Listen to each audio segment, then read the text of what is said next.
You'd be surprised how quiet betrayal is. It doesn't scream, it doesn't break windows. It arrives softly, like the gentle hum of the air conditioner in a luxury suite, like the crisp linen sheet someone else laid on your side of the bed, like your husband's voice outside the door, laughing with the woman you didn't know existed until you opened his phone at 2 a.m. last Thursday.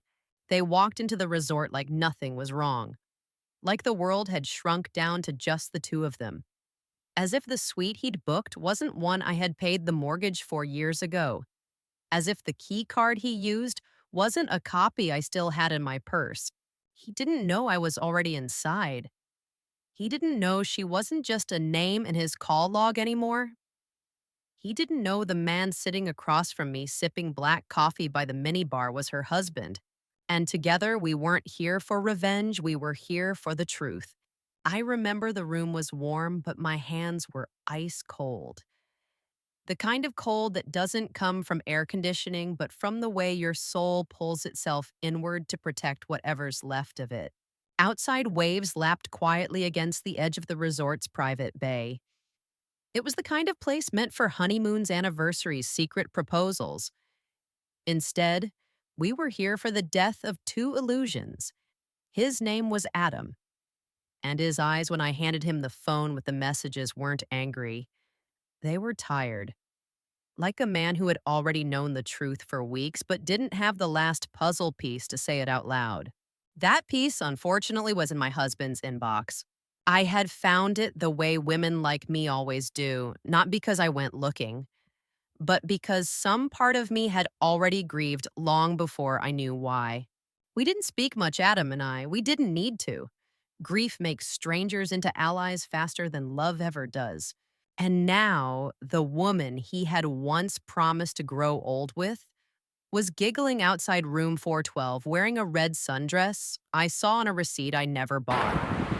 And the man I had once buried a child with was about to walk through the door like this was just another carefree weekend. He didn't know that the moment he opened it, he'd be walking into a room where his past, his present, and the person I had become were already waiting. The door opened slowly. First came the sound, the faint click of a keycard, the shift of the handle, a hush of anticipation. Then came the light. Afternoon sun spilled in from the hallway as the door creaked inward, and time for a moment held its breath. She entered first, light heels, red dress, soft perfume that didn't belong to me.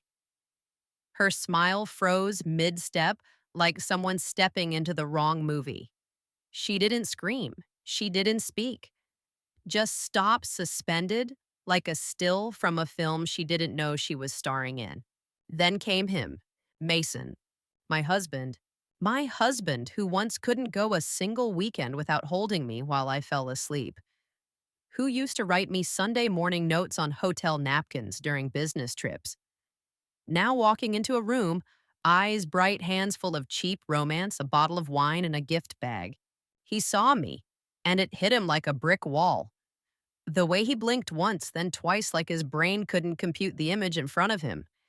And when his eyes drifted to the man seated beside me, Adam, that's when the panic started.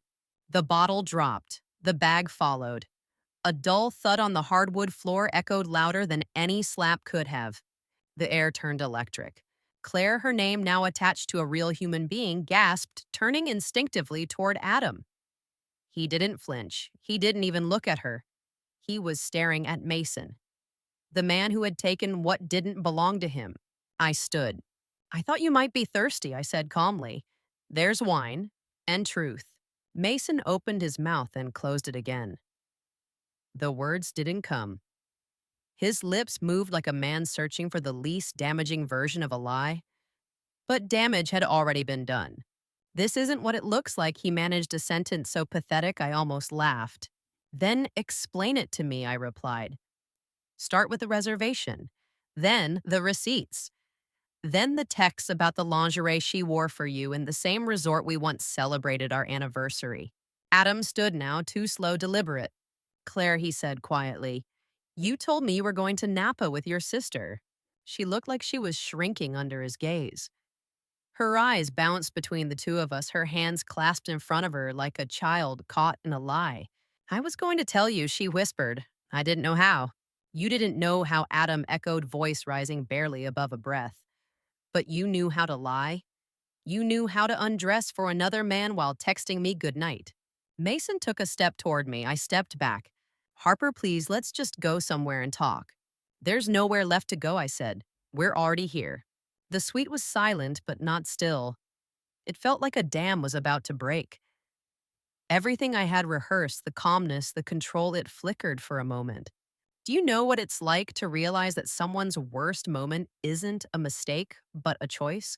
That they didn't trip and fall into another person's arms, they walked. They planned, they packed a bag, they brought wine. Mason was staring at the table now, two glasses set out like a twisted dinner for four. He didn't dare sit. Claire broke first. She collapsed onto the chaise, tears streaking her cheeks, shoulders hunched as if the weight of truth had finally settled on her back. I didn't mean for it to go this far, she choked out. But that's the thing about cheating. It's never the kiss or the hotel key that breaks you.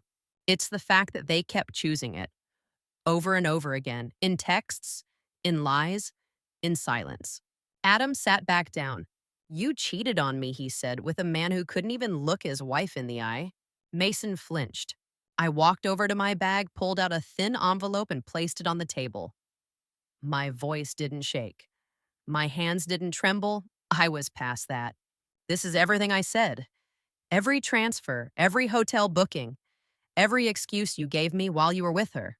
Mason reached for it, his face hardening. You went through my accounts. I laughed. I went through my own life. You just happened to be hiding in it. He fell silent. Adam stood and looked at Claire. I loved you, he said. And somewhere along the way, I thought if I just gave you space-time patience, maybe you'd find your way back. I'm sorry, she whispered. I know, he said. But you weren't sorry when you were laughing at the pool with him yesterday. Mason's face turned toward me, his voice lowered. Do we have to do this here? Yes, I said without hesitation. Here, in the same place you came to forget me. They sat eventually, like children being called to account. I told them everything. About the night I saw the text, about the business trips that never existed, about the passwords, the clues, the aching silence that filled our bedroom like fog. And I watched as Mason crumbled under the one thing he had underestimated, that I knew him better than anyone ever would. When it was over, no one had shouted. No one had broken things. We just sat in the wreckage with nothing left to lie about. Adam looked at me, then his eyes soft. We should go, he said. I agree, I nodded. There's nothing else in this room worth salvaging. I turned to Mason. You'll receive the paperwork tomorrow. I've already moved half our joint assets. My lawyer's efficient, unlike your excuses. Claire covered her face. Adam didn't even look at her. As I reached the door, Mason spoke one last time. Harper, do you think you'll ever forgive me? I paused. Forgiveness isn't the point anymore, I said, turning just enough for him to see my face. You didn't break my heart. You just showed me how badly it was already bleeding. We left them there in the luxury resort they chose for a lie, now haunted by the truth we handed to them like a mirror. The resort faded behind us. Not with fireworks, not with a slammed door or a dramatic goodbye, just silence.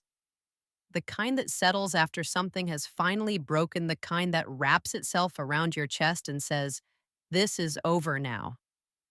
Breathe.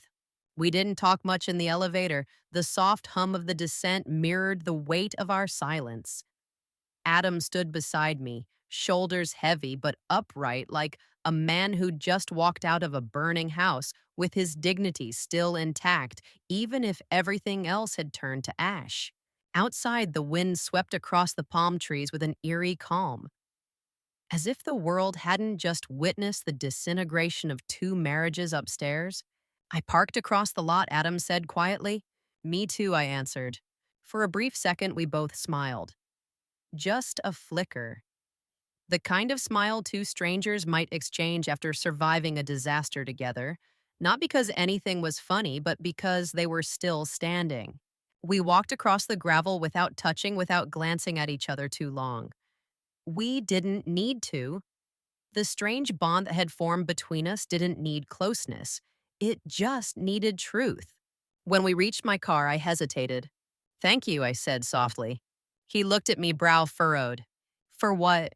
"For showing up," I said. "For not yelling. For not letting me face that alone." Adam nodded. "You didn't deserve to." Neither of us moved. The air hung between us thick with unsaid things.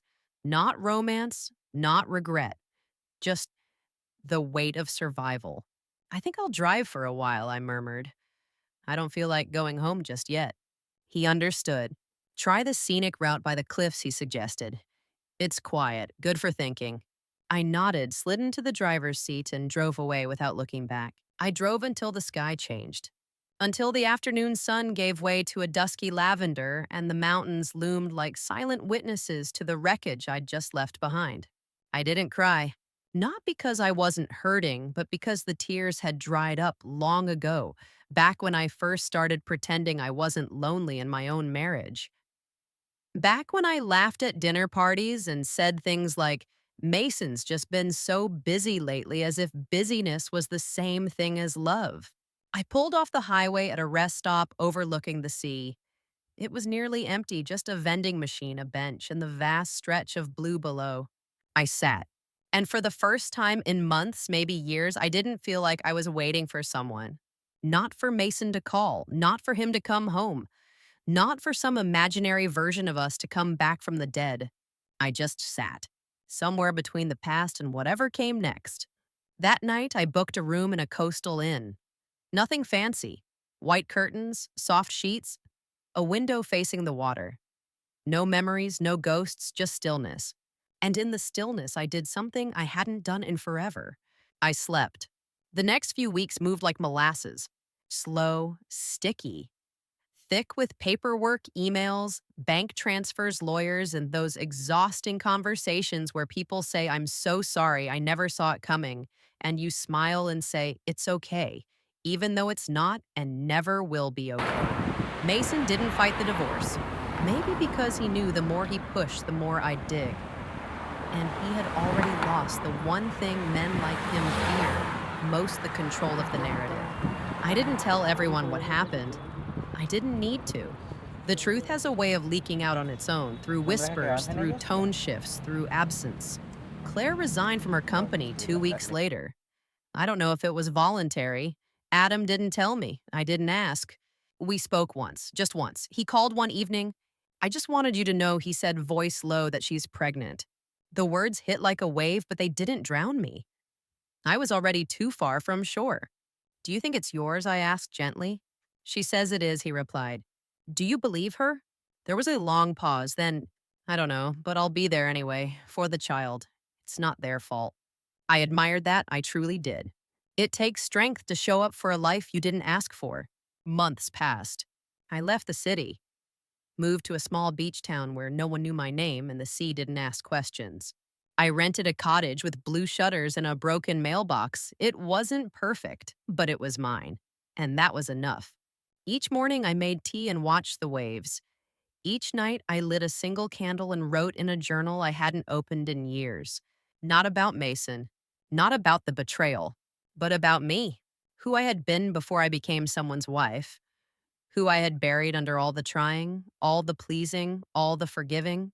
And slowly, page by page, I began to remember her. The woman who once wanted to open a bookstore cafe, the girl who painted her bedroom walls mint green in college, the woman who loved silence because it wasn't empty, it was sacred. One Sunday afternoon, Adam sent a photo. No text, just the image. A tiny hand wrapped around his finger, a hospital blanket, a new life. She was here, his daughter. I stared at the photo for a long time. Not with envy, not with pain, but with a strange, unexpected peace. Sometimes what breaks you also builds someone else, and that has to be okay. He followed with a message. "She's healthy. We named her Nora. I'm exhausted, but I'm learning."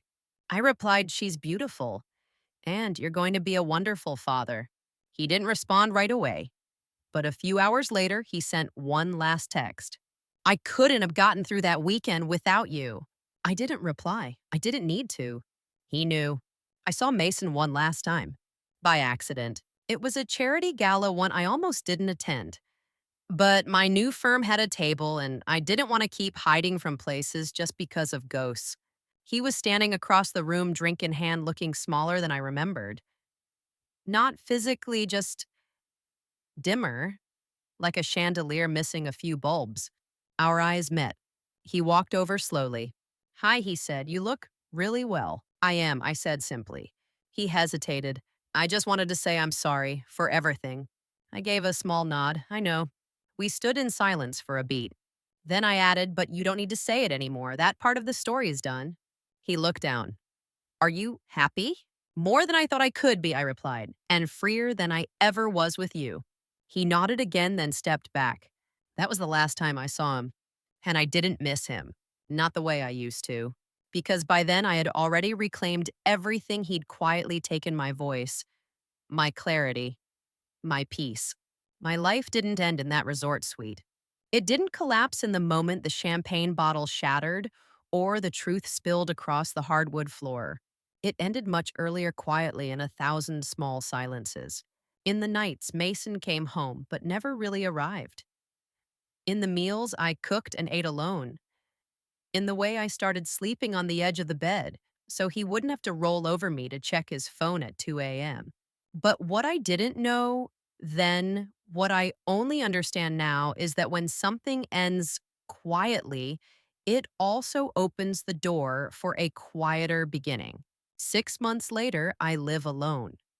And for the first time in years, that sentence doesn't feel like a failure.